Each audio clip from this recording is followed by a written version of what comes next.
Ayo! That's it's like my my new catchphrase.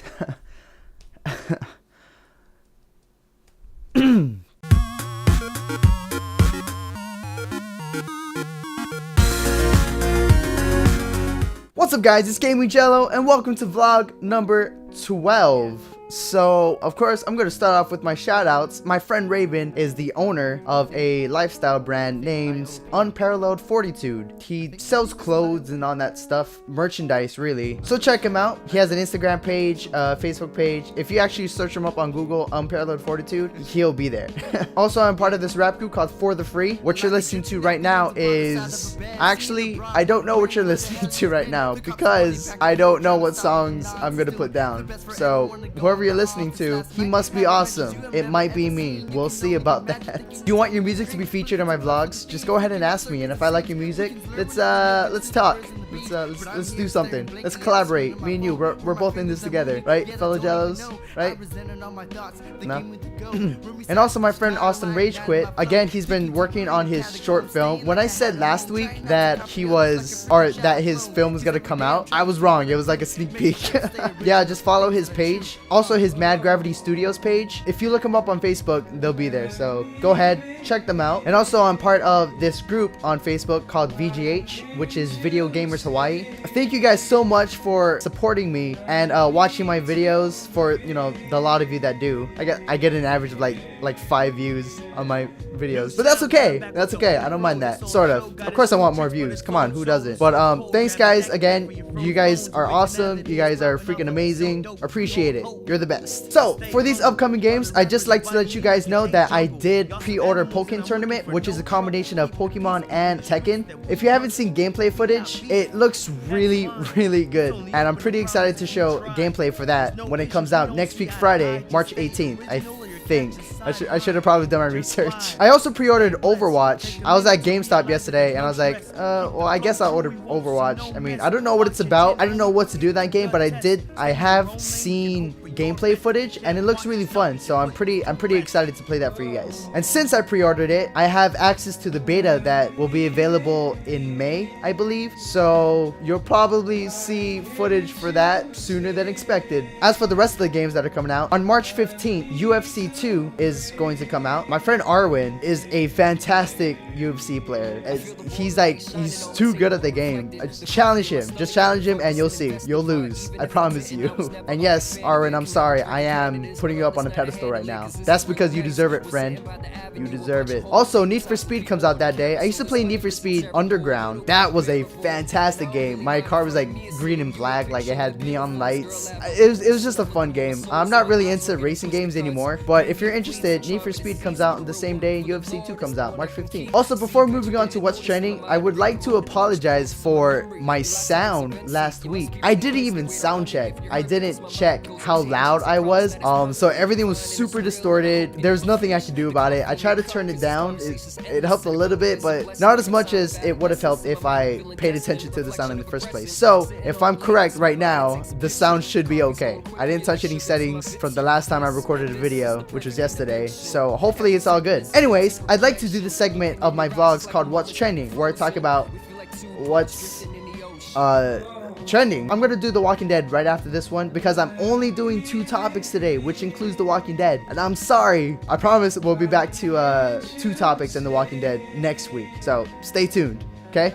Alright, I know that I'm a PS4 user. Believe it or not, back when I was in high school, I used to be really into Microsoft. So I used to play like Halo with my friends. I used to play Call of Duty with my friends. I was a pretty big gamer back then. One of the games I used to play was Gears of War. I used to play that with my friend Jordan all the time. We used to do the campaign mode. I'm not sure if we actually did it, but we did play in the hardest difficulty, and I'm pretty sure that we beat it. It was fun. It was a really fun experience. So Gears of War really meant something to my high school days, because I mean, that's pretty much what Jordan and I did every day, besides Call of Duty and Halo. But I only mentioned Gears of War because I just found out about this today. Gears of War is getting a new game in the series. Gears of War 4. Gears of War 4. Wow. I really like Gears of War enough to follow the lore of it, because I like the idea of destruction of humanity and we're the last humans left, and the different wars that happened that you didn't really see in the game but were mentioned through dialect with the different characters. So I did read up about all of that stuff. I'm not sure what this game is really going to be about. All I know is that it's set 2 decades after Gears of War 3,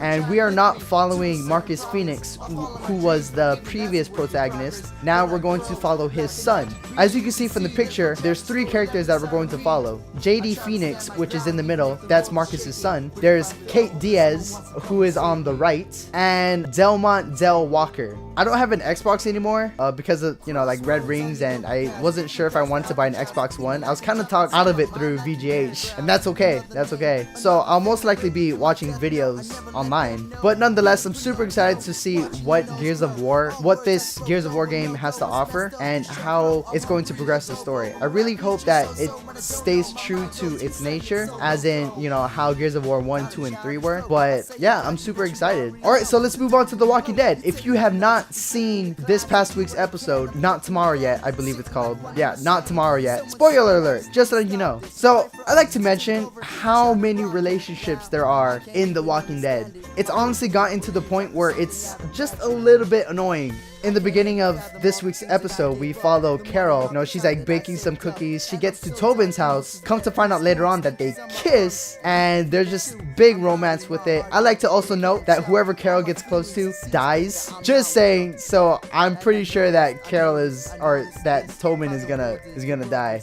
Just saying. It's okay that the show has been really into relationships and all that. I just hope it doesn't really take over the show of what it really is, which is The Walking Dead. Yeah. So far so good. This episode was fantastic. It was probably the best episode since episode 1 of season 6. Like the last 15 to 20 minutes, Rick's group was completely Black Ops with this whole thing. I mean, they cleaned out the whole place. They killed people while they were asleep by stabbing them with knives in their heads. And Glenn didn't want to do it. He felt scared, but he did it. Heath didn't want to do it because I don't know, he was a bitch or something. So Glenn had to do it for him. Of course, Glenn felt bad about it, but then we see pictures of their victims on their wall, and that's pretty fucked up. The Saviors are dangerous. They're ruthless. It had to be done. So I'm pretty sure Glenn is at this point really certain of what he has to do now to protect his future family. So I'm pretty glad about that. Pretty glad. Like I said, this episode was probably the best. There was action, there was panic, there was anxiety, especially at the end, where we found out that Carol and Maggie, who stayed back with the RV to, I guess, protect it, they were captured by Saviors. And this is when I believe everything is going to go downhill. It's been too long since anyone has died. I should say anyone important. So someone major has to be killed off. My guess is actually turning at the moment, because the way I see them playing it out is the perfect setup, and I really hope that it doesn't happen that way, but I'm pretty sure the dude is going to bite the dust now. I hate it. I don't like it at all, but I don't know. We'll just have to see what happens. We have 4 weeks left until the season ends in April 7th, I think, or something like that. 4 more episodes left. I don't know. We'll see what happens. But anyways, thanks for watching, guys. I really hope you enjoyed these videos, especially these vlogs. I'm gonna keep on doing Stardew Valley, but of course I have some more Helldivers planned out. I have Rainbow Six Siege, and of course those new games coming out next week, like Pokken Tournament. I'm pretty stoked to share this all with you guys. Please like, comment, share, and subscribe to become part of the fellow Jellos today. And I will see you guys in the next video of whatever I make. I need to work on an intro. So until then, ayo from the Jello. That was fucking lame as shit.